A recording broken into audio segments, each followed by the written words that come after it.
Hello, and welcome back to the fourth episode of Japan Memo this year. Japan Memo is, of course, the IISS Japan Chair Programme podcast. I'm Robert Ward, Japan Chair and Director of Geoeconomics and Strategy here at the IISS. In this series, we bring together experts, strategists, and practitioners to analyse why Japan matters in today's regional and global geopolitical landscape. Today, we're pleased to welcome two very distinguished guests to the podcast, Ambassador Miyagawa Makio and Professor Michishita Narushige, to discuss the recent, highly significant policy developments in Japan's defence exports strategy. Before we dive into the discussion, let me briefly introduce our guests.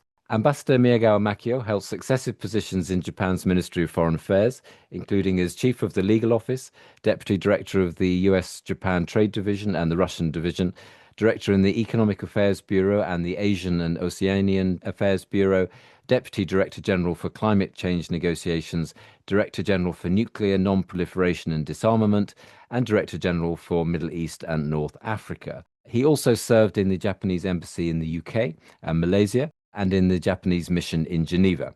Ambassador Miyagawa was recently appointed Special Advisor on National Security at the Japanese National Security Secretariat. He also has directed the Japan Institute of International Affairs think tank at JAIA. He's published numerous books and articles, including one on do economic sanctions work. A warm welcome to the podcast, Ambassador. Thank you. And our second guest is Professor Michishita Narushige. Michi is Professor of International Security Studies at the National Graduate Institute for Policy Studies, known as GRIPS, in Tokyo. He's also a non-resident senior fellow at the Atlantic Council. Michi has previously served in the government of Japan as a senior research fellow at the Ministry of Defence's National Institute for Defence Studies, as an assistant councillor at the Cabinet Secretariat, Security and Crisis Management. He's widely published on a variety of areas, including North Korean military diplomatic campaigns and US maritime strategy in the Cold War. Michi was also a guest on a Japan Chair webinar back in 2024, I think, which looked at Japanese defence industrial development. So welcome back to the IISS, Michi. Thank you very much. And thank you both very much for joining us to consider this important topic. Let's start with this important policy shift on defence equipment and technology transfer, which was announced by the Japanese cabinet on 21st of April. And basically, these changes have revised the rules restricting Japan's exports of defence equipment and technology that were set out in the three principles on transfer of defence equipment and technology and the implementation guidelines. Michi, if I can start with you, this policy change really important. I'm hoping that you and Ambassador Miyagawa will tell us why this is so important, but it comes after many years of self-imposed constraints on Japanese defense exports, which were introduced back in 1967 by the Sato Eisaku administration. In your view, Michi, how significant is the revision of the three principles and the implementation guidelines? I would say it was an extremely important step forward. But at the same time, I would say it will take a long time for the new policy to start producing meaningful, tangible results. This recent policy change is important for three reasons. First, now Japan can export lethal weapons. A lot of weapons are lethal. If you don't export lethal weapons, that means you are not exporting important weapons. But now Japan can export important weapons. Second, it depends, but in some cases, Japan can now export weapons to the nations at war. When Russia attacked Ukraine in an unjustified manner, Japan couldn't provide lethal weapons or important, meaningful weapons to Ukraine. Certainly, Japan exported or provided non-lethal defense equipment such as bulletproof vests, helmets, and some land vehicles. Certainly, these are better than nothing, but they are not critical to the defense of Ukraine. Now we can, if we decide, provide more important weapons to the countries such as Ukraine under attack. Finally, the new policy encourages Japanese defense enterprises to start investing in other defense like manufacturers overseas. Japanese defense enterprises are encouraged to undertake M&A, mergers and acquisitions, That would make Japanese defense enterprises more integrated in the global supply chain. That will hopefully revitalize Japanese defense industrial base going forward. So you see this policy change as a sort of fundamental change from what you've just said, rather than something that's just an incremental loosening. Yeah, it's very substantial. This is a really big leap forward. Japan will not start exporting big, weapon systems tomorrow. The change will be substantial, I would say, over time if we make the best use of this new policy change. We'll come to the challenges around this in a minute, but your point about this taking time to yield results, I think, is an important one. Ambassador, one of the major changes is the scrapping of the so-called five categories, which have largely limited the transfer of defence of finished equipment to non-lethal areas, despite some exceptions. How much difference do you think will removing these categories make to the various points that Michi outlined? You've already been very well informed about the recent development of our defense equipment policies. The elimination of the five categories is of very strategic importance, but the matter entails very technical considerations. So therefore, at the beginning, let me explain more fundamental policies and points before addressing it.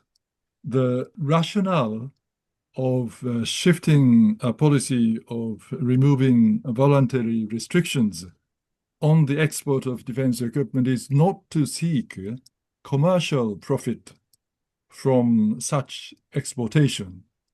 Its essential purpose is to cultivate a robust domestic defense industry to secure the national industrial base and enhance Japan's defense capabilities in the face of growing potential aggression from hostile nations.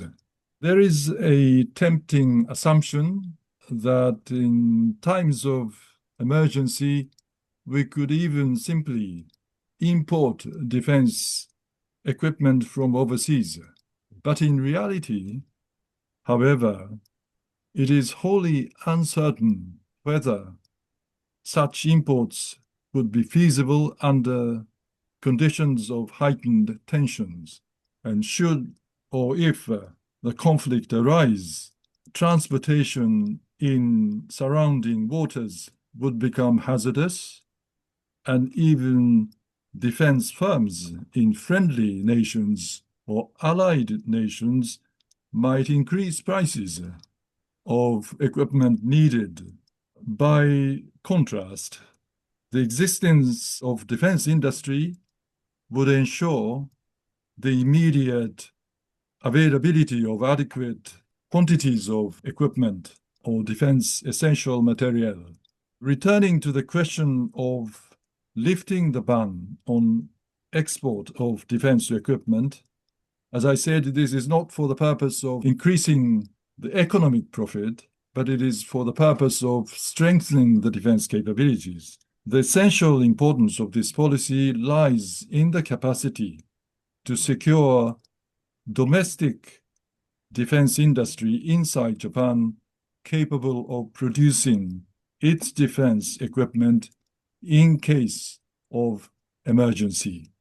As a consequence of the Japanese government's policy to prohibit exports by domestic defense industry, the Japanese defense industries have been unable to reduce production costs adequately and has consequently suffered from a persistent disadvantage even within the Japanese defense market to foreign defense industries which have been selling their products worldwide. Another compelling argument permitting Japanese defense equipment manufacturers to engage in exports lies in the considerable enhancement of defense cooperation with neighboring nations. If we sell the defense equipment, it would by far strengthen the defense cooperation with neighboring nations. So for these two reasons, the exportation of our defense equipment is very valuable and very helpful for increasing and heightening our defense capabilities.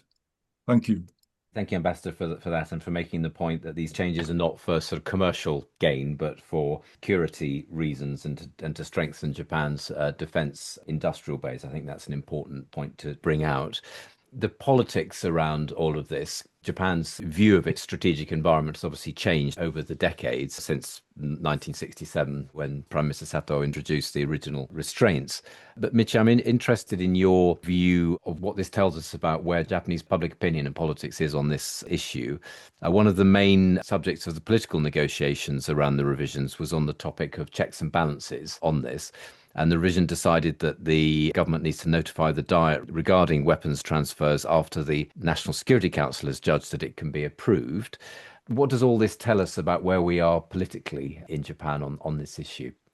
Eisaku Sato cabinet did in 1967 was to promote arms export, and he actually wanted to start exporting arms back then. And what did the three principles on arms export say? It said Japan could not sell arms to the communist bloc countries, to countries subject to UN resolutions, and to the countries which are involved in international conflict. So in other words, these three principles said, other than in these cases, Japan could export arms to other countries. It was about promoting, but it failed to produce good results because there was a sort of opposition from inside Japan, especially from Ministry of International Trade and Industry. So didn't work, but we are now remaking the same effort that we made back in 1967.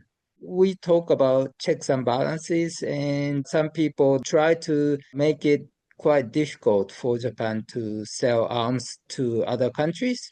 But I think that those people who emphasize the checks and balances or checks tend to exaggerate Japan's ability to send arms to other countries.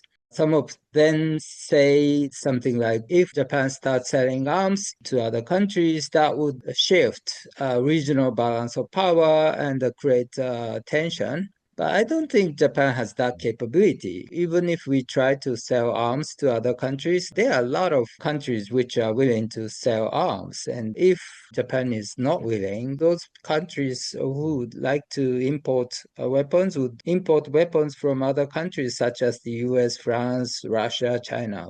I don't think Japan will be able to sell too many arms. And also, there remains a strong isolationist sentiment in the minds of the Japanese people. Japanese people tend to say that they are pacifists. In fact, they are isolationists. The feeling is if they are pacifists, they have to go out to the world and start finding out how to bring about peace, but they are not doing that. What they are doing is just to stay in Japan and say Japan should not get involved in foreign wars and conflict. So that's not pacifist, that's isolationist. I perfectly understand their feeling. You don't want to get involved in foreign wars and conflict. But at the same time, when, for example, Russia attacked Ukraine, not many countries wanted to get involved. But many countries, especially advanced nations in the world, like the United States and major European countries, including the UK, decided to help Ukraine, taking some risks, right? So I don't think it's a good idea for Japan to remain isolationist and remain sort of irresponsible. It's a matter of striking a balance between Japan's responsibility as a member of the international community and our desire to stay out of wars and conflicts. Currently, Japanese political leader, Prime Minister Takaichi, is willing to make Japan a little more internationalist and a little more responsible in terms of Japan's responsibility to promote peace in the world. I'm glad you questioned the point about Japan being pacifist. That's often how Japan is described, but I've had difficulty with that description as well. I don't think it's right for all sorts of reasons. So I agree with you there. And also your point on the difficulties of being isolationist, given how connected the world is, it's almost impossible to be isolationist as a big country. There's that wonderful quote by Trotsky: "You may not be interested in war, but war is interested in you." So I think, Unfortunately. unfortunately, yes. Moving on now to the point about Japan as an exporter of defense equipment. Clearly, that requires markets, as you've just said, Michi. Ambassador, for Japan to become an active defense equipment and technology exporter, and thinking about these markets, where do you think Japan has a comparative advantage? And which markets do you think Japan would target, given where you think it has this advantage? It's a very new area for the Japanese defense equipment. As Japan is not a resource-rich nation, but instead derives its comparative advantage from advanced technology. So it holds particular, I think, strengths in those areas of defense equipment, high technology areas, or where technological sophistication is paramount, such as satellites, radar system, or advanced frigates, and perhaps submarines and sophisticated tanks. But that said, in the absence of sufficient experiences and well-established track record, I cannot guarantee that in these areas our defense industries will have certainly a comparative advantage over the others. Others are very strong. Southeast Asia is very important, should be important destinations of our defense equipment. Beyond Southeast Asia, perhaps India, Pakistan, Bangladesh. These areas are, you see, a part of target India-Pacific Ocean, where we place our importance in our defense capabilities. And we would have to create a cooperation with those nations. Ambassador, what you've just said, I think, speaks to the point that Michi made at the start about all of this taking a long time to come to fruition. To build on what the ambassador has just said, Michi, how have Japan's regional partners been reacting to this big change? Japan's regional partners are positive about Japan's policy change. Japan has been working hard to promote security partnerships with countries in the Pacific region, especially with countries in Southeast Asia and South Asia. Japan has been providing so-called capacity building assistance to those countries. Japan's provided patrol boats to the Philippines, Vietnam, Sri Lanka, and Japan just recently sold air defense radars to the Philippines. So we've been working hard on this. And as a result, Japan has succeeded in winning confidence and trust from those countries. And so according to the recent report by Yusuf Ishak Institute in Singapore, entitled the State of Southeast Asia 2026 Survey Report, Japan came out as the most trusted nation among the major countries. 65.6% of intellectuals in Southeast Asia regarded Japan as the most trusted power, followed by EU, the US, and other countries. We are building our effort on that record. And in fact, the institute that I teach at GRIPS, the National Graduate Institute for Policy Studies, we created a new program back in 2015 called Maritime Safety and Security Policy Program, where we bring together up to 10 junior Coast Guard officers from the countries in the region, including Japan, countries like the Philippines, Malaysia, Indonesia, Bangladesh, India, the Maldives, Sri Lanka, and we have them study together, 10 of them, up to 10 of them, for 1 year, learning about maritime security and, kind of creating a bond among them. And this program is actually sponsored by JICA, Japan International Cooperation Agency, and the GRIPS. We work with Japan Coast Guard in administering this program. So we've been working hard on this, and it's producing good results. We've talked about Southeast Asia and South Asia. Michi, you're sitting in the US at the moment. These changes, are they significant for the Japan-US security alliance?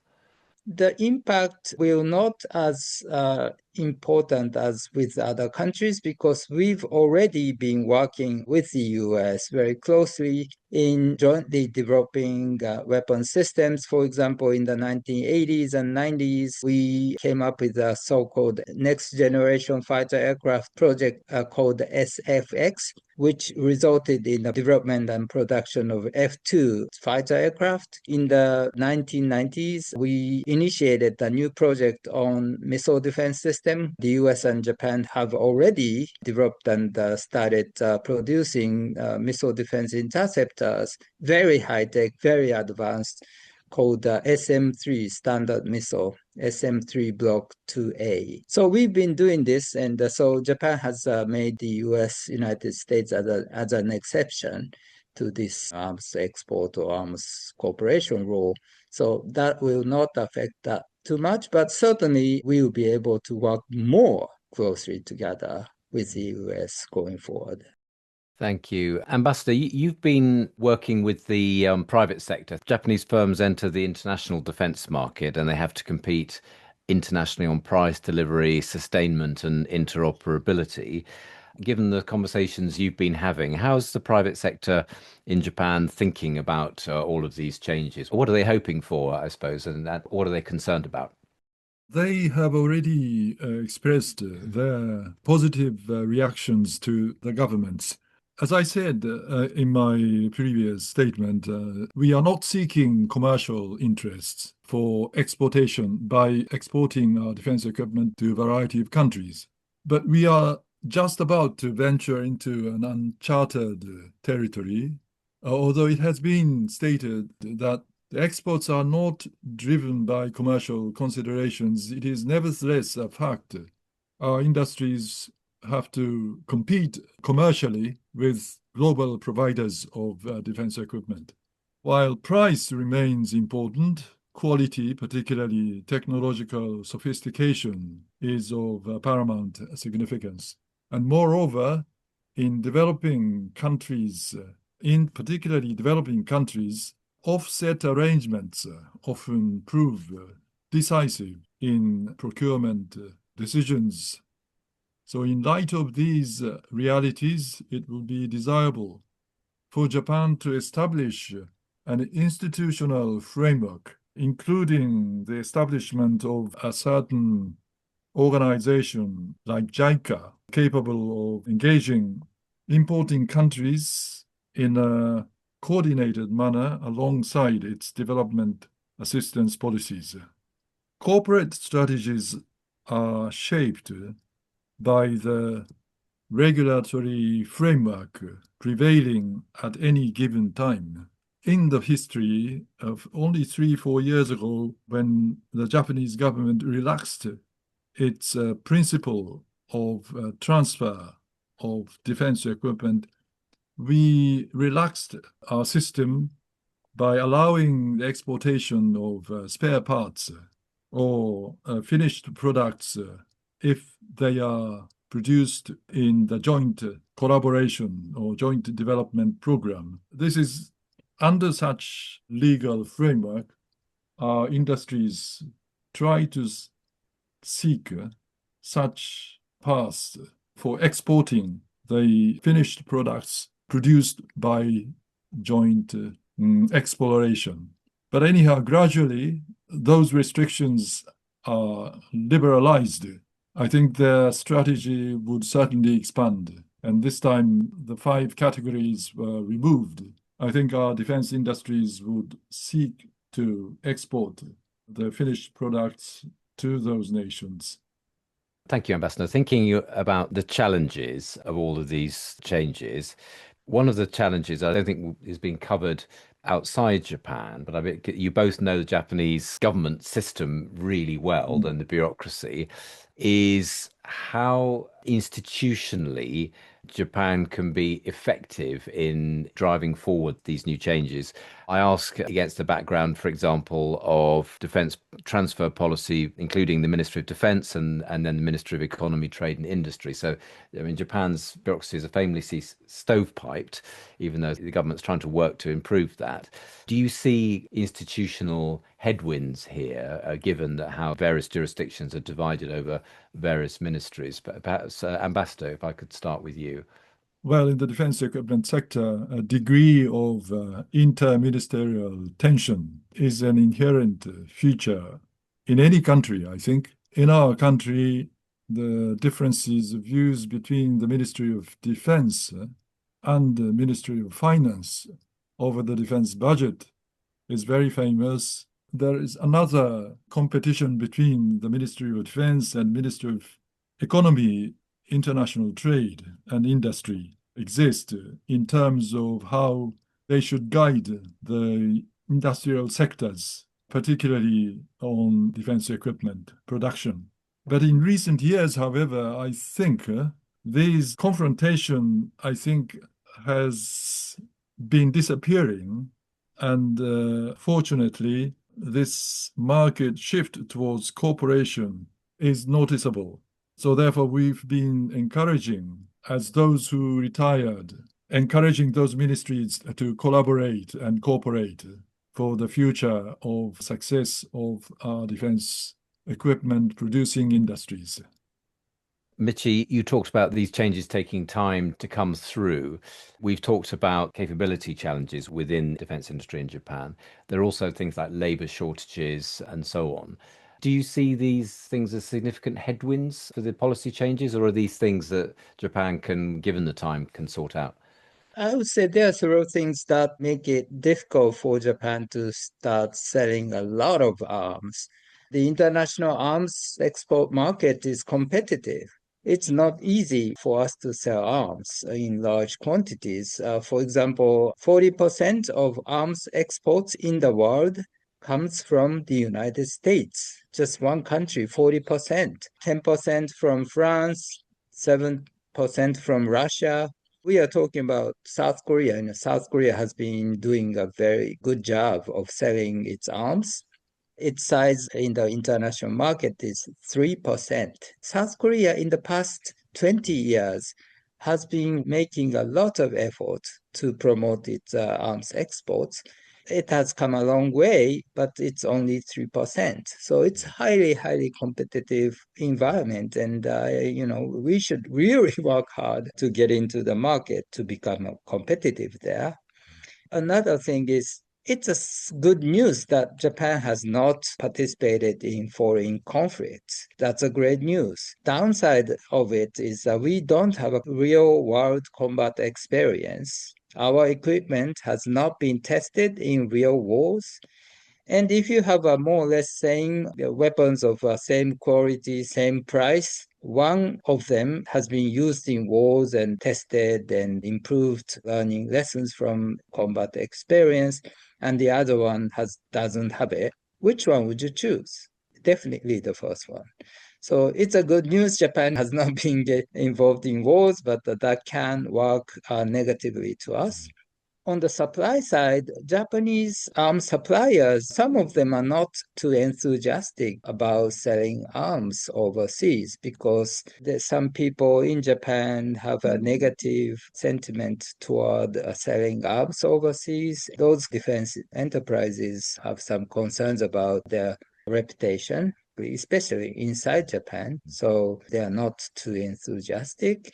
And also, potential customers might have some doubts about sustainability, because if we are not willing to sell arms at any time to many countries, I mean, certainly not to a rogue nations. If you are a buyer and if you have two sellers of certain products, and one is very willing to sell their product to you, the other one is not too willing. Which one would you go for? Again, the first one. there are challenges and we have to overcome it. So it takes time and effort. So we'll see what will happen. Wonderful way to conclude this section of the podcast. So thank you, Michia and Ambassador, for your thoughts on this. It brings us to the Japan memo questions. And we got two questions that we ask all of our brilliant guests. We always get fantastic answers, all very different. So I'm really intrigued to hear what you're both going to say. And the first question is whether you have book recommendations for listeners who want to understand Japan better, and you are allowed to recommend your own books. And the second question is what you think people get wrong about Japan. Ambassador, can we start with you, please? I would think that these two books in Japanese, 失敗の本質, many years ago it was publicized. And the second one is 対日経済戦争, 1939 and 1941. And these books explain how difficult it is for our nation to deal with the mounting uncertainties of security in this region. What do you think people often get wrong about Japan? That was a real apprehension 40 years ago, but it is no longer a very serious problem for us. But some small number of countries still raise such assertions, but they tend to be, for the last few years, very parochial. I do not think that it is necessary to engage with them at length. Thank you. Just for our listeners that don't speak Japanese, Tainichi Keizai Senso is economic war against Japan, 1939 to 1941. Michi, book recommendations and what people get wrong. If you like to understand how the US-Japan alliance evolved, I would recommend this book by Naoyuki Agawa. Naoyuki is his first name and Agawa is his last name. And the title of the book is Friendship Across the Seas, the US Navy and the Japan Maritime Self-Defense Force. It was published from Springer in 2023. And this book is about how the US Navy and the Japan Maritime Self-Defense Force worked together and they helped each other during and after the Cold War. It is also about personal stories of admirals, officers, and sailors of the two navies working together and building trust. So it's an interesting history and stories about. And good news about this book is it's free of charge, available free of charge on the website. It's an open access book, so you can Google it, the title or the author's name, and download the book. Also, if I may, I have written a book on the Cold War history, discussing how the US and Japanese forces worked together to maintain peace in the Pacific during the 1980s. The title of the book is The Maritime Strategy and the US-Japan Alliance, Fighting the Cold War in the Pacific. And the book will be published by Georgetown University Press early next year. So it's forthcoming. So please stay tuned. And if you're interested, please take a look. And in terms of the things that people tend to misunderstand about Japan, I would say is the role of the US-Japan alliance. Some people think that the US-Japan alliance is there to defend Japan, but that's not really true. The most important objectives of this alliance are to defend South Korea and Taiwan. So people think that the United States is out there, trying to defend Japan, South Korea, and Taiwan. That's wrong. What we are actually doing is the United States and Japan together are there working hard to maintain peace on the Korean Peninsula and maintain peace and stability across the Taiwan Strait. Some people think Japan is a security free rider, but it is not. We are actively engaged in promoting peace and stability in this region. So why don't we know it? Because there is a political sensitivities involved in this. Because if we say that the US-Japan alliance is there to, not to defend Japan primarily, it's there to defend Japan, but not primarily. Japanese people might say, oh, why are we doing this? Why do we have to sacrifice ourselves and accommodating a large number of US service members in our soil? It's not primarily about the defense of Japan. So it's a little hard to explain clearly. Japan is doing a lot, and Japan is, I would say, remain and will remain to be a responsible security contributor in this region. Two great answers there on what people get wrong. Thank you both, Ambassador and Michi, for your thoughts. Really rich conversation you've given us. And to our listeners, please do look out for our guests on their social media channels or where they've been speaking. Details of these will be on the show notes, details of the books they recommended too. And thank you to our listeners, as always, for joining us for another episode of Japan Memo.